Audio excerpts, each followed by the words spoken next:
We are here at Cherry Springs. This is the 2022 Star Party, and I mean, tonight is an exciting night. You can tell there's a buzz going on. We're going to have a great night ahead of us, and I ran into Thomas from 3D Astro. He's got a great channel with some great videos, with some pretty cool shots, I should say. You do a pretty good job with your editing. But yeah, we share in common the fact that we kind of are using SVBONY scopes. Correct. Yeah, you're rocking the 102, the 503 102 ED, and on loan right now I have the latest SV550, their first triplet apochromatic. Now it still is using FPL 51, and I was a little suspicious on that, like okay, we want 53 or better, like a minimum.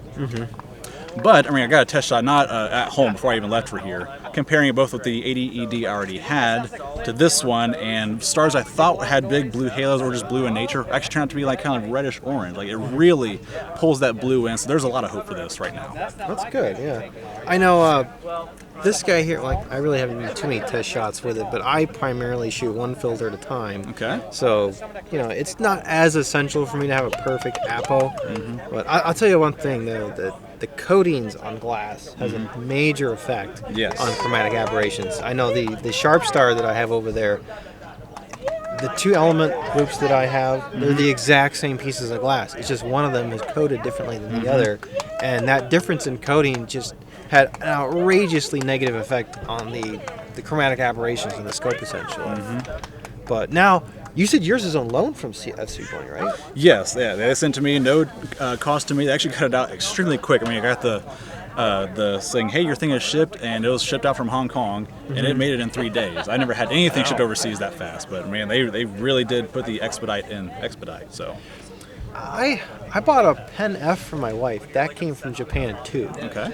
That was the fastest I've ever seen. But yeah, some of the stuff can come really quick.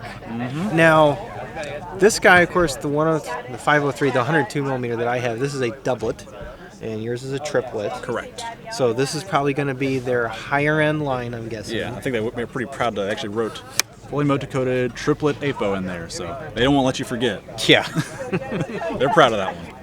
But, well, here, let's talk a little bit about like just SVBONY kind of in general. Yeah. Because they're sort of a newer company. You know, I've alluded to that in my other videos. You know, when was your first experience with them?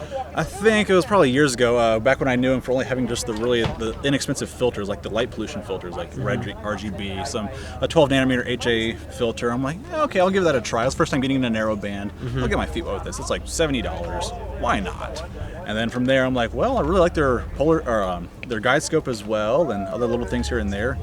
And after a while, I was getting tired of my Orion 120 F5. It was an achromat doublet, just crown and flint, purple stars all over the place. But hey, at F5, it got the job done. And I'm like, all right, I want to take this a little more seriously.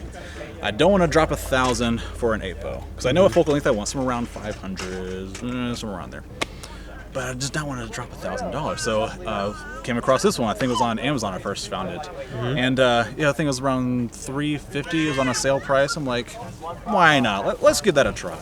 And oh my God, that just took off. Because also around the same time, I moved from DSLR one-shot color to a cooled monochrome. Again, that's just another big leap. I finally took it. I'm like, you know what? I had the ASI Air at the time, the Pro, running, and this is so much easier than running a laptop and all that. Like, let's just go all the way.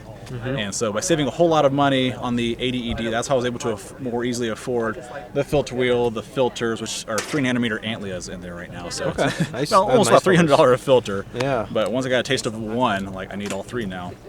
And so I was able to do all of that because I saved money on not going on a full $1,000 plus true APO.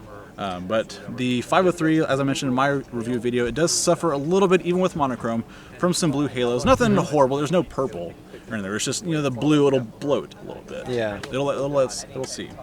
I know. I think they actually had contacted me once by email before I'd ever done any videos on their products. And I don't think they had many of the products that I use now. Like I don't think they had this scope line out. And I know they didn't have narrowband filters at the time. Because they wanted me to do some reviews on a couple of things, and I was like, yeah, those are RGB stuff, I'm not really too interested in that. Yeah, I think there's 7 nanometer filters came out only in the past year. Yeah, and those, I kind of been eyeballing those, but now I have a full filter wheel on both of my scopes, so I'm kind of set. Yeah. I will say, I'll correct what I said. It's like you asked if they reached out to me. So when I started posting all my the pictures I was getting with that 503 on Instagram, Facebook, and of course their own Facebook page. The couple of the reps, Cindy, of course, Cindy Leo, I think that's how you pronounce it. Yes, that's who I talked to. And a couple others, I can't remember the names. It's usually Cindy who reaches out to me. And it's like, wow, can we? They caught my attention as far as like publicity was when they asked if they could have my photos put on their website and share on their Twitter feed. I'm like, well, I guess I'm doing something right. That feels good. That is a good feeling. Yeah. It is a great feeling. And then from there, when I saw first news of this was on Facebook. I think it was just one of their posts. And like, hey, look, 550. Here's a picture of it. I'm like, oh, I'd like to get a hold of you. Try that out if you're willing. And after about a month and a half of asking about that, here we are. They sent it to me. Got here about last week. I've only taken it out once, like I said. That's how I was able to know the star correction is good. I got it out once this morning for one photo because, sun rose early because we all woke up around 4. That's how it goes. Yeah, I'm trying to think if there's any. I know I'm actually tonight using their LRGB filters. Okay. And with my 1600, so I'll be shooting the Iris Nebula tonight. Yeah, that's what I'm going after. And so you'll be getting a little bit more of the dark planes and stuff. I'll be kind of a little bit tighter in. And I'm planning to use all of this as not just a Cherry Springs video, but also I'm going to do a separate one for just part of the review for this. And I figured give this the best chance possible to show how great this thing can be at just traditional RGB. Because we're at a Bortle 2 here. I'm not going to shun anyone for using narrowband because I use narrowband anytime. Like if you take broadband of the veil, those stars are going to ruin the whole thing. You pretty much have to use narrowband. Yeah. So that's why I can easily respect someone who just does only narrowband. But here we are. It's the Iris is not totally surrounded by big bright stars and all that, so it's a perfect target for just RGB. Yeah. Plus it's got those blues which you don't see in too many places Yes. in space. Yeah. That's another thing too, because this one does so much better in blue. I know how it will do for stars. I imagine nebulosity will just be that much better. Yeah. How much more detail you can get, I don't know. I'll eventually, when I get back home, I'll take my 503 out again and try it there, and then we'll just do a comparison. Now, what did you think of your focuser on yours? Actually, you've had 2 of those scopes now, so you have a little more experience. Actually, than 3. I do. I've had the 70, 80, and this one. The focuser. So on my 70, there was a little play in it. The focus tube itself, it rattled just a little bit. There was the screw under the hey bud. My son's trimming the grass at our feet right now. That's fine. There's a little screw underneath to help lock it in place. I just tightened that a little bit and didn't wiggle around anymore. But still, I don't care if I have to do that. The 80 was rock solid, not a problem. Same for this one. I think just that 70 had a little hiccup. Yeah, I kind of wonder if they have one person at the factory who, because every focuser I've ever bought, I've had to tune. Okay, no matter who I buy it from. Yeah. And this one came perfect. Like there's not a bit of play in it, nice and smooth, felt great all the way in, all the way out. Yep. And so they've got somebody at the factory who really knows what they're doing putting these focusers together. Yeah, keyword they're smooth. These things are, even with that 70 who had a little play in there, still it was just buttery smooth. I mean, there was no, it sounded like it caught there a little bit, like maybe a little bit of debris, nothing.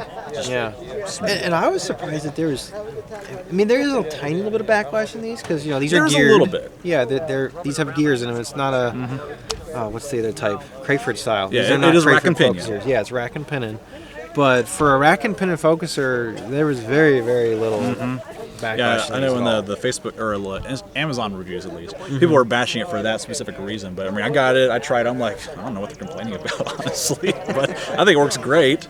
But that's my experience. But, and I warn people, like a Crayford focuser, if it's not tuned right, it can drop your camera. It can. It's like, so they're kind of more for people who know what they're doing. So a rack and pinion, I think, is a good choice for these particular price brackets. Yes. So, and then, what do you think of the finish on yours? I love the red just because, I mean, clearly I'm going a ZWO trend here, so I like it all to match. When I had the 503, I had the brackets out on here. I tried my best with a bronze/gold blend of PLA to get to match those rings. it's a little trickier than I thought. Just get that metallic sheen in there too. You have to really fine tune the settings. I'll get it eventually, but right now everyone's ordering either black or red. So that's what I'm shipping out. So I'm not focusing on it too much. Yeah. But yeah, the finish, I mean, it's just paint's perfect. There's no rough spots. It's smooth. There's it's a powder coat. It's powder coat. Okay, it is powder coat. So powder coat it's put on like a powder and almost like a baby powder, and then they cook it. Yeah, so they bake it on. Yeah, it's baked on. So it's almost like a ceramic. And I mean, this stuff has a nice matte texture to it, so you won't get any reflections off of it. And you've heard me say it before, I like a white scope because I can see it at night. A black scope, you can trip over it pretty easily or hit your head on it. Yes. I've done that. So, but now, tell me about your 3D printed stuff, because I like 3D printing too. Yeah, so there's not a whole lot on this one right now. For the real show, it's going to be my 135. I've done a whole rig, but that's a different time. For this one, I have just the top plate here because it comes. I don't know how well it'll show up on here. They have the dovetail mounting plates at the back, but I don't care for that because I'm using a filter wheel and all that other stuff. If I mount my guide scope all the way at the back here, it's going to impede on that. That's not a good day.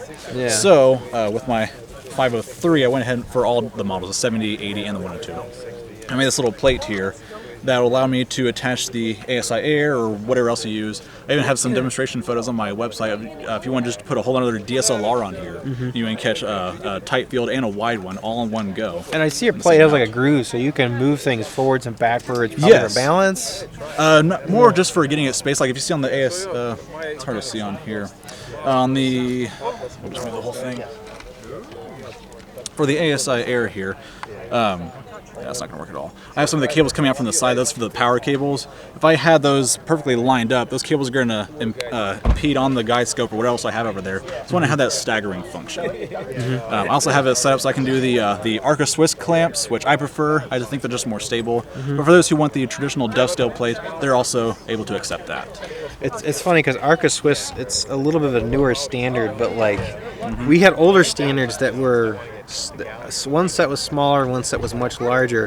Arca Swiss is kind of a sweet spot in the middle as far as size goes, and that's why it's so popular. That's why it's really taking off. It really is going to be the way that a lot of things go. Yeah, and they're always getting more affordable. I can get like a whole pack of these for about like $50 or so, and that's like almost a 10-pack sometimes. Yeah. And I was really glad that the top bolts on these rings, at least mine, are all quarter 20. Yes. I hate it when they mix metric and English. Wait, I'm sorry. You said the ones on the top? The ones on the top. Were yours quarter 20? Mine are all M6. M6? Yeah. I think all maybe mine were M6, but I'll double check. At least they were all the same thing. At least they weren't mixed. Yeah, I don't care if it's metric or English. Just don't mix them. Yeah. Have one whole quarter 20. The other, yeah. All right. Granted, the you don't have to go very deep to get a good grip on them. Obviously, you want to go as deep as you can without impeding on the tube because you don't want it to just fall off. But even then, if I don't recommend this, but if you were to use quarter 20, that's all you had. You could get away with it, but that's really risky. You can just go with M6 or whatever one you know is compatible. All the ones I've had are M6. Yeah. So. Oh, man, I'm trying to think of any other questions for you. So, well, here I got two questions. This is a question I'm going to ask everybody here that I talked to at Cherry Springs. So, what are you doing about light pollution? Because we're here at a dark sky site, and this is a beautiful area. You know, what are you personally doing about light pollution yourself? Yeah, so I haven't reached out broadly yet. Trevor's been putting out a lot of great material for that, and it's just getting me more hyped up for it, just more emotional. Because I'm one of the guys. I'm a pretty busy guy. I know it can be a lousy excuse to some people. I'm just busy. You know, I have my own life, and I got bills to pay and all that, and so and a little 3D printing business to run. So I'm busy day in day out. But for instance, about 3 months ago, I was going after the Dolphin Head. And from where I am, that is obviously not north. You have to look south. And for me, that's not the easiest thing because that's across the street through a field of trees. And so I had to go to my neighbor's either down my yard quite a ways or just across into my neighbor's farmyard. And I don't want to go all the way out there, but just because I need to power all this. And I like to use my home AC. And so my neighbor at the time, they decided, you know, let's get on our driveway, let's put the brightest fog light possible. And it lit up my entire house. And I'm like, all right, that's my rude awakening right there. I need to talk about this. So approached them politely and all that, like, hey, you know, here's what's going on. And as soon as I showed them the photos of like, hey, here's what I'm trying to capture, they're like, holy crap, like, yeah, I'll turn all my lights off for you, bud. Just let me know, give me a text, I'll take care of that. Yeah, see, this is like, if you... make sure that your neighbors like you before you talk to them about light pollution. Okay? Yeah, don't come at them rude or anything. And, I know all of my neighbors love me. Okay, it's like I even told them I'm planning on moving away, and all of them were upset. But make sure your neighbors like you, and do what Tom did here, like where you're like sharing pictures of them and showing like this is kind of what we're missing out if we turn leave these lights on all the time. So, and really good point. A couple of my friends, they've done something similar with their neighbors. Like they weren't mean or jerks or anything. They're trying to like ruin their night and all that. It's just like, hey, just your light's in the way, and here's why. And I think the biggest thing that made our neighbors go like, wow, that's really amazing. Like, yeah, I'll help you out. Is showing that picture, and you can get like a little bit of their house in the photo. It's like, yeah, if you were to look that way, well, you can't really see what we're taking photos of anyway, but over that way, here's what's going on, and can you help me out with that? And just be polite. You're usually going to get a lot done that way. Yes, that's true. All right, well, thank you so much for being on. Ben. Good luck with this, and maybe I'll get one of those. We'll see. The only thing I'm like, what about this is the price point. I think starting right now it's around $900. Really, yeah. And even though, granted, it's triplet APO, it is FPL 51, so that's like, I don't know. But granted, everything astronomy has gone up at least $200-$300 from mounts, telescopes, anything. So if this was normal times, this would probably be maybe even $600 to $700. But we're not normal times. We're still recovering, so we will see. We'll see. Thank you.